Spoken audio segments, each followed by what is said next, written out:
Okay, in this video we have to get the equation of the hyperbole. So it's very important to understand what they give you, what is given to us. Very important to understand. So what is given to us? Firstly, what I see is that they're giving us vertical asymptote of x equal to minus 1 and horizontal asymptote of x equal to 1. If they give me the horizontal asymptote, I know that if y is equal to 1, q is going to equal to 1 because y is equal to q. I know that if x is equal to minus 1, we know that x is equal to minus p, right?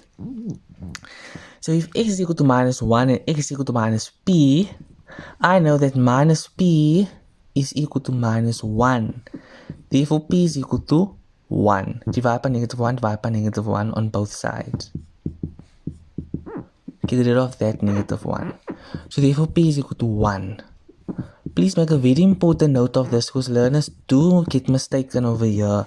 They just say very quickly that if x is minus 1, they say p is minus 1. It's wrong. P is actually positive 1. Please make a very important note of this. Please, please, please. Right though.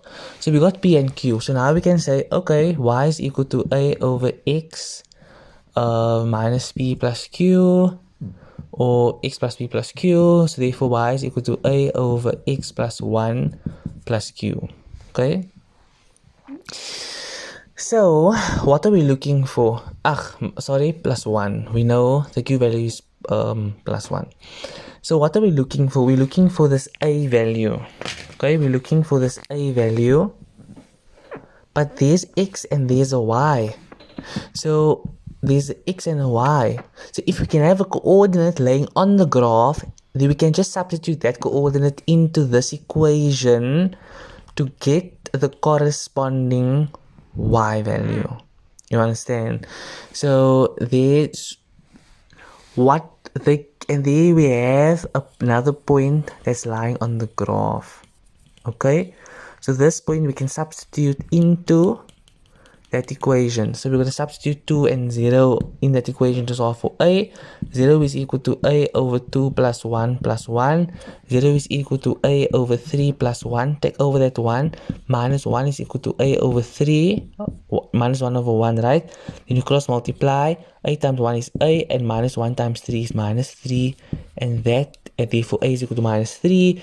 And therefore the equation of the graph is y is equal to minus 3 over x plus 1 plus 1.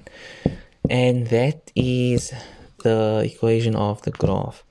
Always remember that if you're looking for a variable and like a, b, c, or even d, and there's x and there's one x and one y, and a is like the only variable besides x and y, then you see if you can have, then you're always kind of gonna have to use a point on the graph to solve for that variable. And there we have that other point laying on the graph that we can use to calculate our a value. Okay, so for the same graph, what is the range of the graph and what is the domain of this graph? So the range of the graph is always going to be y is the element of real numbers and y is not equal to the horizontal asymptote, which is 1. So y is not equal to 1. And then the domain x is the element of real numbers, and x is not equal to the vertical asymptote, which is minus 1. So x is the element of real numbers, x is not equal to minus 1. And that is just basically how to do the basic. This is just like a basic example to get the formula of a hyperbole. So that's a wrap, everybody. Thank you for watching. Peace.